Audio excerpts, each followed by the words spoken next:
Hi, this is Mark News from Plant Talk Radio. Thanks for subscribing and listening to our podcast, Your Gardening Questions from Plant Talk Radio. To keep this podcast free, we're partnering with Stoke Seeds. Pre-plan your indoor seed starting program today with the help of Stoke's 2018 Gardening Guide and their online articles.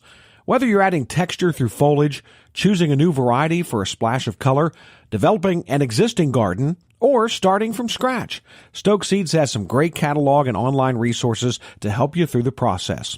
More than just a listing of vegetable and flower seeds, the Stoke Seeds website is a complete resource center with valuable information on seed starting, planting, and harvesting, plus all the gardening accessories you need to make your garden the envy of the neighborhood. Get growing with Stokes. Now, today's question. You know, the hands and knees are a temporary fix, because I always tell people if you pull a weed, you get two back. So if you're looking for job security, pull your weeds. Yeah, that's right. I learned that the hard way with some thistle. Oh, yeah. And they are relentless. Yeah. I always tell people you have to be patient and persistent with thistles. You can go through and you can, if they're in an area where you can spray them with Roundup, that works very well, or a Roundup type product. Mm-hmm. But, you'll go out 2 weeks later and you'll see new ones coming up. Oh, yeah.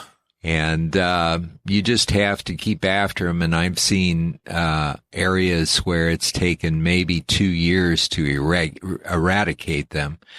And if you redo a bed where you stimulate the soil, oftentimes things appear that were never there before, and those are just dormant seeds laying in the ground waiting to germinate. When you disturb the soil, here they come. So, yeah.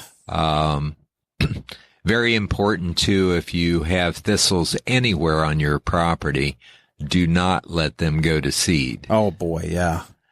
Even if you can just take a weed eater and cut them off and cut them off and cut them off, at least you're not going to have another million seeds distributed around the neighborhood. So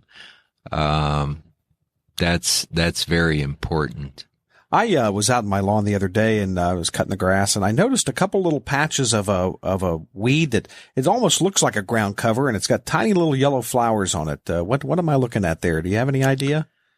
Well, my first guess is I see a lot of things like henbit that are starting to flower in the yard, and whether it's that or another type weed, there are many, many good weed controls on the market. Bonide has some excellent products. Weed Beater's one of them that will not affect your grass, but it will kill the weeds. And there also are some dry type products that you can put on for weed control.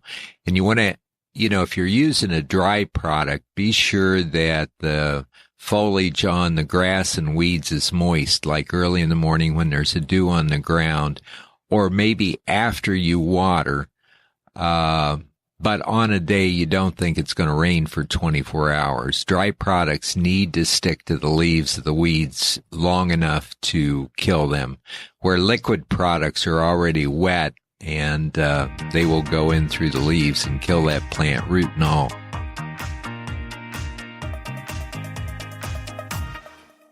Thanks again for listening to the podcast. Remember, pre-plan your indoor seed starting program with the help of Stoke's Gardening Guide and their online resources.